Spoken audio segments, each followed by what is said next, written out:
আসসালামু আলাইকুম। যারা নেটওয়ার্কের সমস্যায় ভুগছেন তারা এই পদ্ধতিটা অবলম্বন করলে নেটওয়ার্কের সমস্যাটা অনেকটাই কেটে যাবে।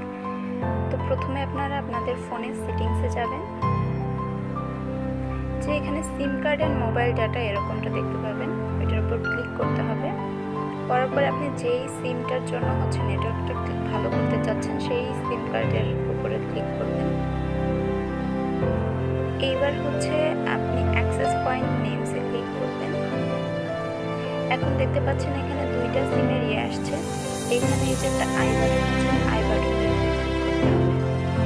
করার পরে এবার স্ক্রল করে নিচে যাবেন, নিচে গেলে দেখতে পাবেন এপিএন প্রোটোকল, এইখানে ক্লিক করবেন।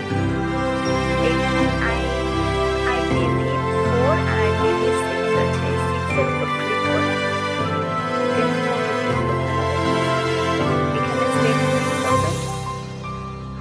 এরপর মোবাইলটি একবার সুইচ অফ করে অন করবেন, দেখবেন ইনশাআল্লাহ আপনার নেটওয়ার্কের সমস্যা কেটে গেছে।